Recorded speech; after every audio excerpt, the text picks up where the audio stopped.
Om Swastiastu. Yang terhormat Ibu Dr. Nika Dek Sinarwati SE MSI AK sebagai pembimbing utama. Yang terhormat Bapak Profesor Dr. Ananta Wikrama Tunggaatmaja SE MSI AK sebagai pembimbing pendamping. Dan yang terhormat Bapak I Gede Putu Banu Astawa STMAK sebagai penelaah. Sebelumnya, perkenalkan nama saya Regina Aprilia Nomi dengan NIM 19170511139 dari program studi S1 Akuntansi Fakultas Ekonomi Universitas Pendidikan Ganesha. Di sini saya akan mempresentasikan proposal penelitian skripsi saya dengan judul Pengaruh Risk-Based Bank Rating terhadap kinerja keuangan pada Bank BUMN yang terdaftar di Bursa Efek Indonesia. Adapun pokok pembahasan pada presentasi kali ini yang pertama ada pendahuluan, kemudian kajian teori dan juga metodologi penelitian. Pada bab 1 pendahuluan yang pertama adalah latar belakang permasalahan, yaitu saat ini perekonomian berkembang dengan sangat pesat terutama pada lembaga keuangan perbankan. Lembaga keuangan perbankan mempunyai peran yang sangat penting karena sebagian besar kegiatan dalam kehidupan bermasyarakat melibatkan sektor perbankan. Pengertian bank berdasarkan Undang-Undang Nomor 10 Tahun 1998, bank merupakan lembaga keuangan yang merupakan intermediari atau lembaga perantara yang kegiatan operasional utamanya adalah funding atau menghimpun dana dari masyarakat, kemudian menyalurkan dana yang telah dihimpun tersebut dalam bentuk lending atau pinjaman kepada pihak yang membutuhkan dana. Adapun 3 fungsi utama dari bank umum, yaitu yang pertama adalah sebagai agent of trust, yang kedua agent of service, dan yang ketiga adalah agent of development. Sehingga sesuai dengan fungsinya yang pertama yaitu agent of trust, bank harus menjaga kepercayaan masyarakat terhadap bank dengan menjaga likuiditas dan melaksanakan kegiatan operasionalnya secara efektif dan juga efisien guna mencapai tingkat profitabilitas yang tinggi. Bank dapat dinilai baik saat kinerja keuangan bank tersebut juga baik. Penilaian terhadap kinerja keuangan ini sangat penting untuk ditinjau karena dapat digunakan untuk melihat bagaimana kinerja dan juga profitabilitas bank tersebut. Dasar yang digunakan untuk melakukan penilaian kesehatan bank pada saat pengambilan keputusan yaitu laporan keuangan. Dalam mengambil keputusan, para investor dipengaruhi oleh rasio profitabilitas dibandingkan dengan rasio lainnya. Karena rasio profitabilitas ini memberikan gambaran terhadap tingkat keuntungan yang akan mereka dapatkan. Semakin tinggi tingkat profitabilitas, maka semakin baik kinerja dan juga tingkat kesehatan bank tersebut. Nilai profitabilitas suatu bank dapat diukur menggunakan indikator return on asset atau ROA. ROA merupakan rasio perbandingan antara laba sebelum pajak pada total aset bank. Jadi rasio yang akan didapatkan menunjukkan seberapa besar tingkat efisiensi aset pada suatu bank. Kesehatan bank penting bagi semua pihak yang terkait, baik pemilik, pengelola, masyarakat pengguna jasa, Bank Indonesia, dan pihak-pihak yang mengevaluasi kinerja bank. Tingkat kesehatan bank merupakan kondisi keuangan dan juga manajemen bank yang diukur melalui rasio-rasio yang terhitung. Metode Risk-Based Bank Rating merupakan penyempurnaan dari metode CAMELS yang telah dikeluarkan oleh pemerintah sebagai alat penilaian tingkat kesehatan bank. Adapun faktor-faktor yang menjadi penilaian tingkat kesehatan bank pada metode Risk-Based Bank Rating yaitu risk profile, kemudian good corporate governance, earning, dan juga capital. Risiko kredit diukur menggunakan non-performing loan atau NPL yang dapat menunjukkan kemampuan suatu bank dalam mengelola kredit bermasalah terhadap kredit yang telah diberikan kepada pihak ketiga. Semakin tinggi non-performing loan, semakin melemahkan operasional bank. Loan to deposit ratio atau LDR yang menunjukkan kemampuan bank dalam memenuhi kebutuhan likuiditasnya, ditunjukkan dengan nasabah dalam mengambil simpanannya sewaktu-waktu dan saat mengajukan kredit. Semakin tinggi loan to deposit ratio, maka laba bank juga akan semakin meningkat.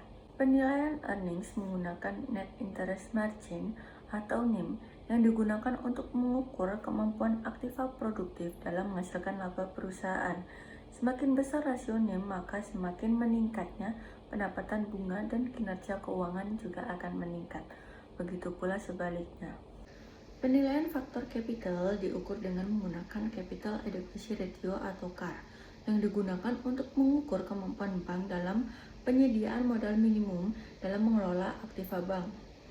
Semakin tinggi capital adequacy ratio, maka semakin baik bank dalam menanggung risiko dari setiap kreditnya. Nah, 5 rasio tersebutlah yang dapat mempengaruhi tingkat profitabilitas suatu bank. Dapat dilihat pada tabel tersebut, statistik ROA sangat fluktuatif atau tidak stabil, terutama pada tahun 2020 dan tahun 2021 yang disebabkan oleh pandemi COVID-19. Selain pada kinerja keuangan yang dilihat dari ROA, adapun NPL, LDR, NIM dan juga CAR yang juga tidak stabil yang dapat mempengaruhi kinerja keuangan perbankan. Dari adanya fenomena ketidakstabilan kinerja keuangan pada perbankan di Indonesia yang disebabkan oleh beberapa faktor, diantaranya adalah non-performing loan, loan to deposit ratio, net interest margin, dan juga capital adequacy ratio. Penelitian Dewi dan Yatyana tahun 2019 menyatakan bahwa non-performing loan berpengaruh negatif signifikan terhadap kinerja keuangan. Namun, penelitian Apriliana dan juga Hendarti tahun 2021 menyatakan bahwa non-performing loan tidak berpengaruh terhadap kinerja keuangan perbankan. Penelitian Setiarini tahun 2020 menyatakan bahwa loan to deposit ratio berpengaruh positif signifikan terhadap kinerja keuangan. Namun, pada penelitian Apriliana dan Hendarti tahun 2021 menyatakan bahwa loan to deposit ratio berpengaruh negatif signifikan terhadap kinerja keuangan. Pada penelitian Utami tahun 2017 menyatakan bahwa good corporate governance tidak berpengaruh terhadap kinerja keuangan. Namun, pada penelitian Melawati tahun 2020, good corporate governance memiliki pengaruh terhadap kinerja keuangan. Pada penelitian Pratama dan Yusita tahun 2019 menunjukkan bahwa net interest margin berpengaruh positif tidak signifikan terhadap kinerja keuangan. Namun, pada penelitian Maulidah dan kawan-kawan tahun 2022 yang menyatakan bahwa net interest margin berpengaruh positif signifikan terhadap kinerja keuangan. Pada penelitian yang dilakukan oleh Alfian dan juga Pratiwi tahun 2021 menunjukkan bahwa capital adequacy ratio berpengaruh positif signifikan terhadap kinerja keuangan. Namun, pada penelitian Dewi dan Yatyana tahun 2019 menyatakan bahwa capital adequacy ratio berpengaruh positif signifikan terhadap kinerja keuangan.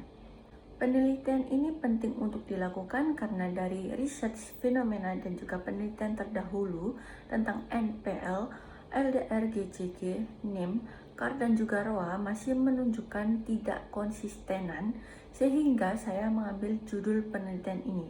Selain itu, penelitian yang digunakan subjek bank BUMN masih sedikit.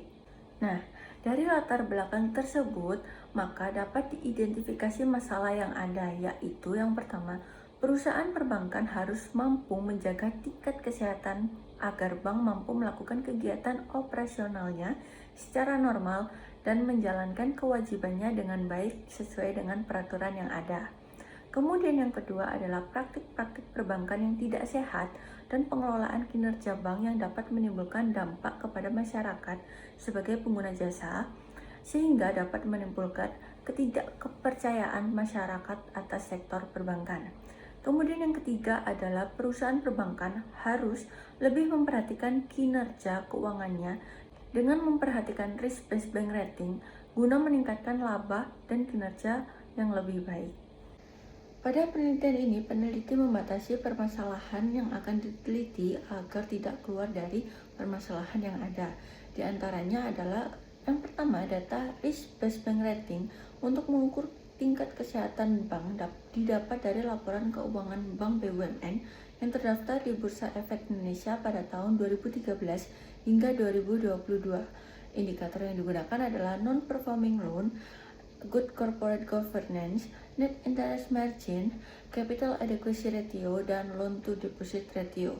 Kemudian yang kedua adalah data kinerja keuangan yang digunakan merupakan data dari laporan keuangan Bank BUMN yang terdaftar di Bursa Efek Indonesia pada tahun 2013 hingga 2022. Indikator yang digunakan adalah return on asset atau ROA.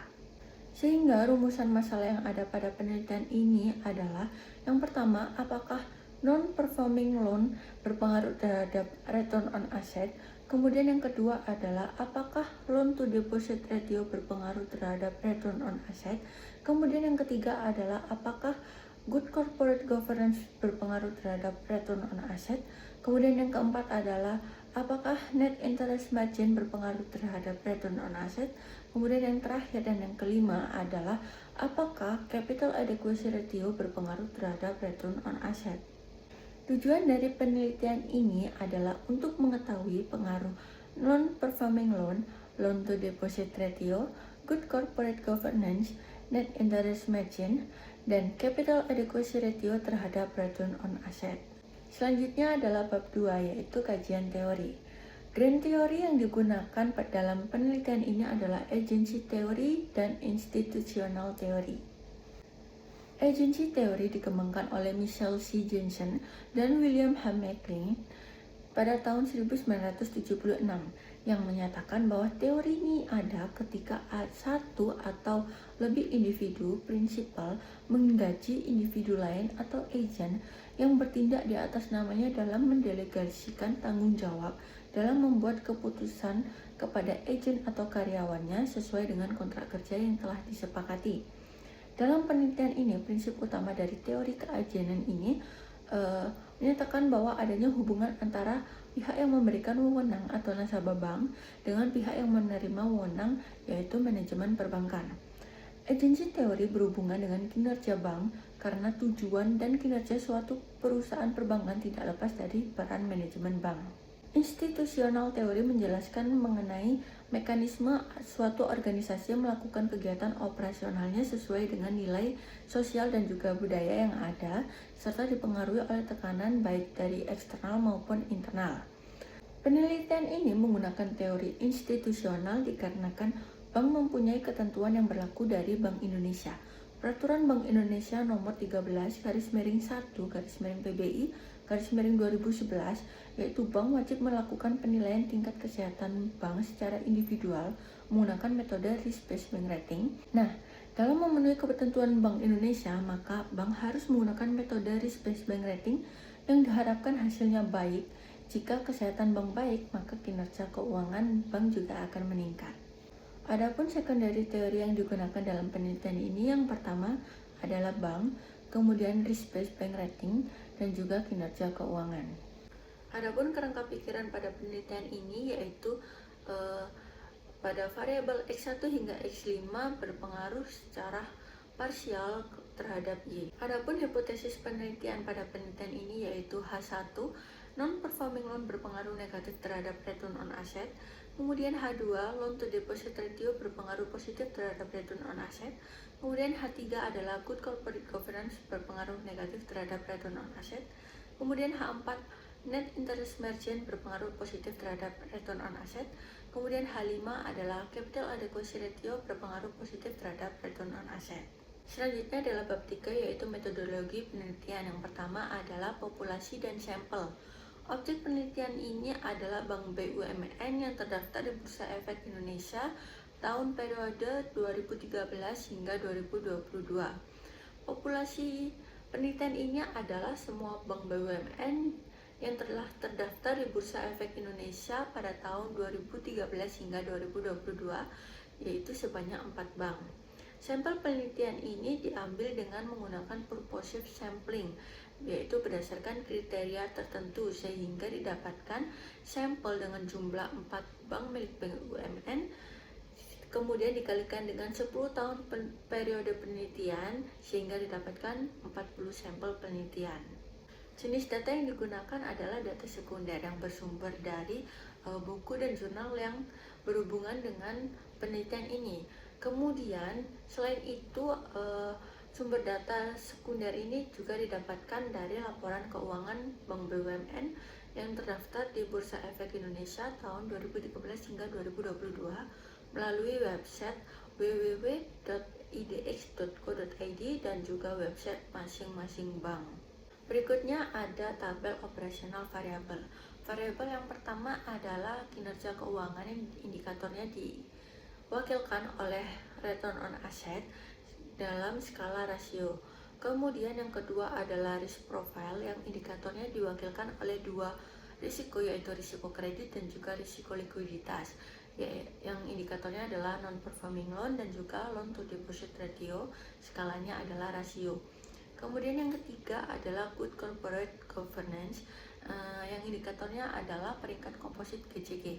Semakin kecil peringkat tersebut, maka semakin baik tingkat GCG perusahaan tersebut, yaitu yang pertama adalah sangat baik, yang kedua baik, yang ketiga cukup baik, keempat kurang baik, dan 5 tidak baik. Skalanya adalah dalam bentuk ordinal. Kemudian yang keempat adalah variable earnings, yaitu indikator yang mewakilinya adalah NIM dalam skala rasio. Kemudian yang variabel yang kelima adalah capital, yang indikator mewakilinya adalah capital adequacy ratio, skalanya dalam bentuk rasio. Pengumpulan data pada penelitian ini menggunakan dua metode, yaitu metode kepustakaan dan juga metode dokumentasi.